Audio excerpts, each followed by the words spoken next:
Là, on est le 2 décembre. On s'en va au Témiscamingue et en Abitibi. Ici, on est en fait partie de Montréal.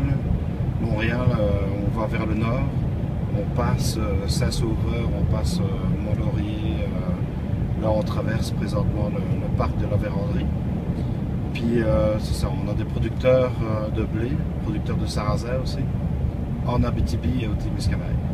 Donc, pourquoi on va là-bas en Abitibi et au Témiscamingue? Les raisons essentielles, c'est en fait parce que la production blé, pour assurer les approvisionnements au moulin, on essaye d'étaler la production sur le territoire du Québec. Le territoire est grand. Ça a l'avantage qu'on a moins de risques climatiques. Ici, on va arriver à peu près à 700 km au nord de Montréal. Un climat complètement différent. C'est un climat plus froid, des terres argileuses. On va aller tout à l'heure proche du lac Témiscamingue, avec un microclimat tout au bord du lac Témiscamingue. Ce qui caractérise aussi la région, c'est que dans cette région, il n'y a pas de production de maïs. Anciennement, il y avait de l'élevage de bœuf, beaucoup, mais depuis quelques années, tous les élevages de bœuf ont quasiment disparu au profit des grandes cultures. Puis, troisièmement, en fait, on monte, plus on monte, plus on a d'heures d'ensoleillement avant le solstice d'été. Puis ça a une répercussion certaine sur la qualité des grains. Fait que ce qu'on a constaté année après année, c'est que les grains cultivés dans ces régions-là, du Témiscamingue et de l'Abitibi, sont d'une qualité complètement différente des grains qui sont cultivés du côté de la Montérégie. Fait que mis ensemble, on a une qualité moyenne constante qu'on assure toujours chez nos consommateurs, chez nos boulangers. Ici, on va avoir des blés de printemps. On commence avec le blé d'automne, c'est tout nouveau.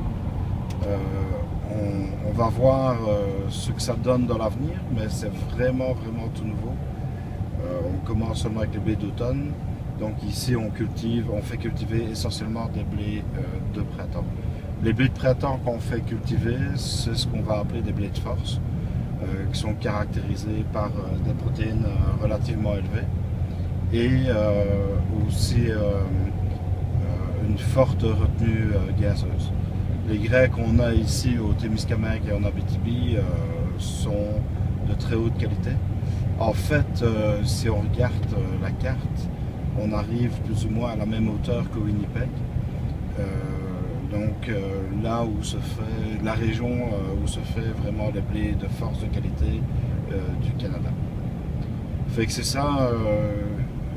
Demain, on rencontre des personnes qui travaillent avec nous depuis plusieurs années. On aura l'occasion de faire des petites vidéos avec ces personnes-là. Ce sont des gens qui encadrent des producteurs, qui ont des systèmes de réception, des silos, qui vendent souvent les semences aussi à ces gens-là et qui réceptionnent les blés des producteurs. Ils sont eux-mêmes producteurs, c'est la caractéristique de la région, c'est que ce sont des producteurs qui réceptionnent également les grains d'autres producteurs. Dans la région là-bas, les cultures essentiellement c'est le blé, l'avoine, l'orge, ça c'est les cultures principales. Ils commencent depuis 2-3 ans des cultures de soya hâtif. Puis on voit de temps en temps des cultures de maïs en silage c'est sûr, parce qu'il y a quelques fermes laitières, mais on commence à voir de la région quelques cultures de maïs grain. Ils s'essayent tranquillement.